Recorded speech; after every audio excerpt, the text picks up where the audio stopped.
दोस्तों, आज की वीडियो का विषय है त्रिया चरित्र न जाने कोई।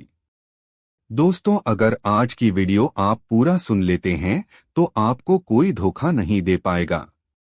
आप कभी भी किसी संकट में नहीं फंसेंगे। नमस्कार दोस्तों, स्वागत है एक बार फिर से आप सभी का हमारे YouTube चैनल ज्ञान साधना में। दोस्तों, हम आपको कहानी पूरी और एकदम सटीक सुनाएंगे, लेकिन दोस्तों, कहानी शुरू करने से पहले आपसे निवेदन है कि अगर आप चैनल पर पहली बार आए हैं तो कृपया चैनल को सब्सक्राइब जरूर करें और वीडियो अच्छी लगे तो वीडियो को लाइक शेयर करें और वीडियो में अच्छे अच्छे कमेंट अवश्य करें। दोस्तों, किसी एक गांव में रामनाथ नाम के एक ब्राह्मण रहा करते थे। रामनाथ के बड़े भाई जो थे वो रामनाथ से अलग रहा करते थे और रामनाथ सिर्फ दो ही प्राणी थे, वह और उनकी पत्नी। रामनाथ को कोई संतान नहीं थी, फिर भी रामनाथ अपनी पत्नी से बहुत प्रेम करते थे, लेकिन संतान न होने की वजह से वह हमेशा दुखी रहते थे। एक दिन की बात है, रामनाथ की पत्नी रामनाथ से कहती है कि पतिदेव, भगवान ने तो हमें सारे सुख दिए हैं, लेकिन एक संतान नहीं है, इसीलिए आस पड़ोस के लोग भी हमें अच्छी दृष्टि से नहीं देखते हैं। तो रामनाथ अपनी पत्नी से कहते हैं कि प्रिय, संतान नहीं है तो अब हम क्या कर सकते हैं, जो हमारे भाग्य में है वह तो होकर ही रहेगा। इसीलिए भगवान का ध्यान करने के अलावा अब हम लोग कर ही क्या सकते हैं। तो रामनाथ की पत्नी रामनाथ से कहती है कि हे स्वामी, धन तो भगवान ने हमें बहुत सारा दिया है, तो चलिए कहीं तीर्थ यात्रा में चलते हैं, हो सकता है किसी साधु महात्मा के आशीर्वाद से हमें संतान का सुख प्राप्त हो सके। पत्नी की इतनी बात सुनकर रामनाथ कहते हैं कि हे प्रिय, मुझे तुम्हारी यह बात बहुत अच्छी लगी और मैं तीर्थ यात्रा करने के लिए तैयार हूँ। अब तुम भी तैयार हो जाओ, सभी जरूरत की सामग्री पैक कर लो। अब सुबह होते ही रामनाथ अपने पत्नी के साथ तीर्थ यात्रा के लिए निकल पड़ते हैं। अब दोनों बहुत सारी जगहों पर भगवान के दर्शन किए और फिर गंगा जी में स्नान करके वहीं पर एक साधु के आश्रम में रुक गए।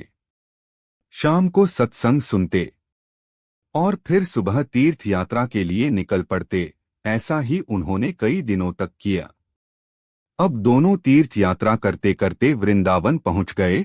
उन्होंने वृंदावन में स्नान किया, संध्या वंदन की, फिर उन्होंने सोचा कि अब यहाँ रुकेंगे कहाँ, क्योंकि वहाँ आश्रम भी नहीं थे, जंगल ही जंगल थे और गर्मी का मौसम भी था। तभी एक साधु जी ने बताया कि यहाँ से कुछ मील पर ही एक आश्रम है। तब रामनाथ साधु की बात सुनकर अपनी पत्नी के साथ वहाँ से चल दिए। चलते चलते वह दोनों थक गए थे, तभी उन्हें एक बहुत बड़ा सा पीपल का पेड़ दिखाई पड़ता है। वह दोनों अपना सामान रखकर वहीं पर आराम करने लगते हैं। ठंडी ठंडी हवा चल रही थी तो दोनों को झपकी लग गई। रामनाथ की पत्नी तो एकदम से सो ही गई थी, लेकिन जब रामनाथ थोड़ी सी झपकी के बाद जागे तो उन्होंने देखा कि उनकी पत्नी के पैरों पर एक काला सर्प डस कर जा रहा है। रामनाथ जल्दी से घबराकर उठे और अपनी पत्नी को आवाज देकर झकझोर कर जगाने लगे, लेकिन उनकी पत्नी की तो मृत्यु हो गई थी सर्प के काट लेने से। रामनाथ बहुत ही ज्यादा दुखी हो गया और वह सोचने लगा कि एक पत्नी ही थी, अब वह भी छोड़कर चली गई है तो अब जीकर करेंगे क्या, क्योंकि रामनाथ को संतान तो थी नहीं। अब रामनाथ के मन में आत्महत्या का विचार आने लगा। जैसे ही रामनाथ के मन में आत्महत्या का बुरा ख्याल आया, वैसे ही भगवान शिव और माता पार्वती एक साधारण मनुष्य के भेष में वहीं पर प्रकट हो जाते हैं और रामनाथ से कहने लगते हैं, अरे भाई, इतने परेशान और दुखी क्यों लग रहे हो, क्या बात है। तब रामनाथ, जो शिव और माता पार्वती साधारण भेष में थे, उनसे कहने लगे, क्या बताऊं भाई, मेरी पत्नी को सांप ने काट लिया है और सर्प के काटने के वजह से इसकी मृत्यु हो गई है, और इसके अलावा मेरा इस संसार में कोई नहीं है।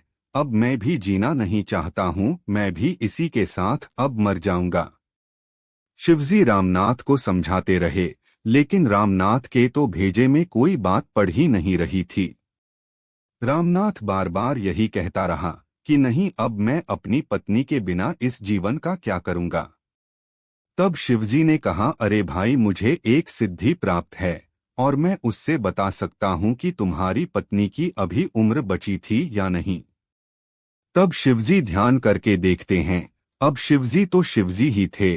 उन्होंने कहा कि तुम्हारी पत्नी की उम्र अब इतनी ही थी और सर्प के काटने से ही इसकी मृत्यु होनी थी तो हो गई है।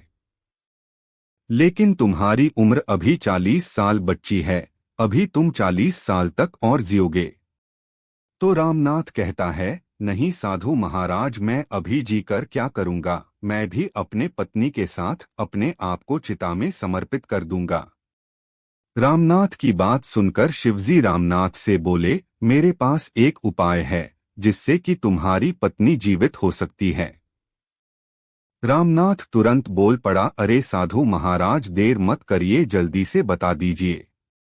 तब शिवजी बोले कि अभी तुम्हारी उम्र जो 40 साल बची है, अगर तुम उसमें से 20 साल अपनी पत्नी को दे दो, 20 वर्ष की उम्र अपनी पत्नी को दे दो, तो वह जीवित हो जाएगी और उसके बाद तुम दोनों साथ साथ ही मरोगे। साधु की बात सुनकर रामनाथ कहने लगा, हे साधु महाराज, मुझे स्वीकार है। तब शिवजी, जो एक साधारण साधु के भेष में थे, उन्होंने अपने कमंडल से थोड़ा सा जल निकाला और रामनाथ की 20 वर्ष की उम्र लेकर 20 वर्ष की उम्र रामनाथ की पत्नी को दे दिया और वहां से अंतर्ध्यान हो गए। अब जैसे ही रामनाथ की पत्नी पर वह जल पड़ा, तुरंत उठकर बैठ गई और अपने पति से कहने लगी कि पता नहीं आज इतनी लंबी आंख कैसे लग गई। लेकिन रामनाथ अपनी पत्नी से कोई बात नहीं बताता है, क्योंकि जो साधारण साधु के भेष में शिव जी आए थे, उन्होंने रामनाथ से एक शर्त रखी थी कि अगर तुम यह बात अपनी पत्नी को नहीं बताओगे तभी मैं तुम्हारी पत्नी को जीवित करूंगा। इसीलिए रामनाथ अपनी पत्नी से कुछ नहीं बताता है और दोनों वहां से आश्रम की ओर चल देते हैं। चलते चलते दोनों कुछ समय बाद महात्मा जी के आश्रम में पहुंच जाते हैं और महात्मा जी से आज्ञा लेकर वहां पर वह दोनों 2 दिन तक रुकते हैं। अब 2 दिन रुकने के बाद उन दोनों के मन में यह विचार आया कि कहीं ऐसी जगह पर चला जाए जहां एकांत हो, जहां पर ज्यादा शोरगुल ना होता हो। दोनों ने आपस में यह विचार बनाया, पर यह विचार बना करके दोनों ने सोचा, चलो पहले स्नान कर लेते हैं, इसके बाद फिर जहां चलना होगा चलेंगे। रामनाथ तो वहां से नहाने के लिए निकल पड़ता है, लेकिन रामनाथ की पत्नी से एक महात्मा बात करने लगता है और पूछने लगा कि तुम लोगों का तीर्थ करने का प्रयोजन क्या है।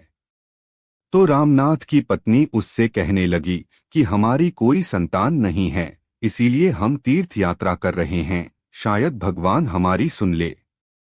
रामनाथ की पत्नी की यह बात सुनकर वह महात्मा कहने लगा, अरे तुम्हारे भाग्य में तो दो संतान लिखी है, लेकिन वह संतान तुम्हारे पति द्वारा नहीं होगी, और अगर तुम चाहो तो मैं तुम्हारी इस इच्छा को पूरी कर सकता हूँ। इसके लिए भले ही मुझे 20 वर्ष फिर से क्यों ना तपस्या करनी पड़े।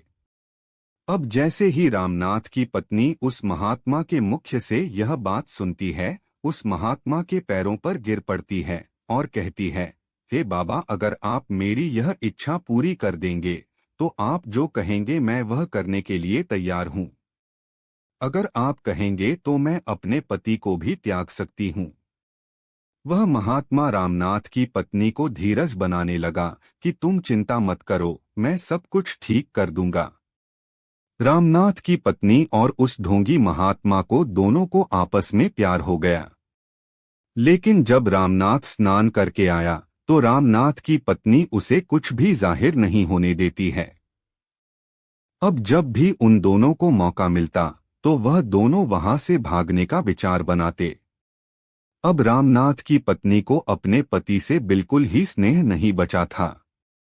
एक दिन की बात है, जब रामनाथ स्नान करने चला जाता है तो वह ढोंगी महात्मा और रामनाथ की पत्नी दोनों आपस में विचार बनाते हैं कि क्यों ना रामनाथ को जहर दे दिया जाए। और जब रामनाथ स्नान करके आता है तो उसकी पत्नी उसे खाने में जहर मिलाकर दे देती है और रामनाथ वहीं पर बेहोश हो जाता है। फिर वह दोनों जो रामनाथ घर से सामान लाया था उसे लेकर दोनों फरार हो जाते हैं, भाग जाते हैं। और जैसे ही वह दोनों उधर से जाते हैं, उस आश्रम में रहने के लिए एक महात्मा आते हैं। तो रामनाथ को ऐसी हालत में देखकर वह समझ जाते हैं कि किसी ने उन्हें जहर दे दिया है। अब वह महात्मा जड़ी बूटियों द्वारा रामनाथ का उपचार करते हैं, जिससे रामनाथ के शरीर से धीरे धीरे जहर का असर खत्म हो जाता है। अब जैसे ही रामनाथ को होश आया तो उसने देखा कि उसकी पत्नी रहने वाले महात्मा के साथ में भाग गई है। लेकिन फिर भी उसे भरोसा नहीं हो रहा था कि मेरी पत्नी भाग गई है। उसे तो यह लग रहा था कि महात्मा उसे लेकर भाग गया है। और जिस महात्मा ने रामनाथ का उपचार किया, उन्होंने सभी प्रकार से रामनाथ को समझाया, लेकिन फिर भी रामनाथ मानने को तैयार नहीं हो रहा था कि उसकी पत्नी उसे छोड़कर भाग गई है। उसने महात्मा से कहा है, महात्मा, मैं अपने पत्नी को ढूंढने जा रहा हूँ, और जब तक मैं उसे ढूंढ नहीं लूंगा तब तक मैं आराम से नहीं बैठूंगा, क्योंकि मेरी पत्नी मुझसे बहुत प्रेम करती थी। जिस महात्मा ने उसका उपचार किया था उसने बहुत समझाया, देखो भाई, अभी तुम त्रिया चरित्र को नहीं जानते हो, इसीलिए ऐसा बोल रहे हो। मेरी मानो तो तुम अपनी पत्नी की चिंता छोड़ दो और सुख शांति से अपना जीवन व्यतीत करो। लेकिन रामनाथ नहीं माना। अब रामनाथ अपनी पत्नी को ढूंढते ढूंढते सभी जगह की तीर्थ यात्रा कर लेता है। उसे ढूंढते ढूंढते बरसों लग गए। एक दिन रामनाथ उसी स्थान पर पहुंच जाता है जहां पर उसकी पत्नी और वह महात्मा दोनों घूम रहे थे। रामनाथ देखते ही उस महात्मा से कहने लगा कि यह मेरी पत्नी है। लेकिन उसकी पत्नी कहने लगी कि यह मेरा पति नहीं है, मैं इसे नहीं जानती हूँ, पता नहीं ये कौन है, मैंने तो इसे कभी अपनी जिंदगी में देखा भी नहीं था। रामनाथ कहने लगा, क्या बोल रही है, तू मेरी पत्नी नहीं है। अब मुझे समझ में आया कि तूने ही मुझे खाने में जहर दिया था और इसीलिए मुझे मारना चाहती थी, क्योंकि तू इस पाखंडी बाबा के साथ भागना चाहती थी। अब तो उन दोनों की बहस सुनकर वहां के सभी आसपास के लोग इकट्ठा हो गए। अब जब उसकी पत्नी ऐसी बातें करने लगी कि यह कौन है, मैं इसे नहीं जानती, मैंने तो इसे कभी देखा भी नहीं था, पता नहीं यह कौन पागल है। जब उसकी पत्नी ऐसी बातें कर रही थी, तभी रामनाथ को भगवान शिवजी ने जो संकल्प देकर उसकी पत्नी को जीवित किया था, वही संकल्प रामनाथ को याद आया। और रामनाथ सभी के बीच वहीं पर कहने लगा कि देखो भाइयों, अगर यह कहती है कि मेरी पत्नी नहीं है, मानने से इनकार कर रही है, तो इसे कह दो कि मैंने जो भी इसे संकल्प में दिया था वह संकल्प मुझे वापस कर दे। दोस्तों, अब रामनाथ की पत्नी को तो याद था नहीं कि वह सर्प के काटने से एक बार मर चुकी थी और अपने पति की ही उम्र जी रही है। तो उसने हाथ में जल लिया और जैसे ही संकल्प करते हुए बोली कि मैंने जो भी इस पुरुष से लिया हो वह मैं इसे वापस करती हूँ। इतना बोलते ही रामनाथ की पत्नी की वहीं पर मृत्यु हो गई। जब उसकी पत्नी मर गई तब रामनाथ को त्रिया चरित्र के बारे में पता लगा कि भाई इस दुनिया में सबसे जीत सकते हैं, लेकिन त्रिया चरित्र को समझ पाना बड़ा मुश्किल है। दोस्तों, आशा करते हैं आप लोगों को यह कहानी पसंद आई होगी, तो चैनल को सब्सक्राइब जरूर करें और वीडियो को अधिक से अधिक लोगों तक शेयर करें। धन्यवाद।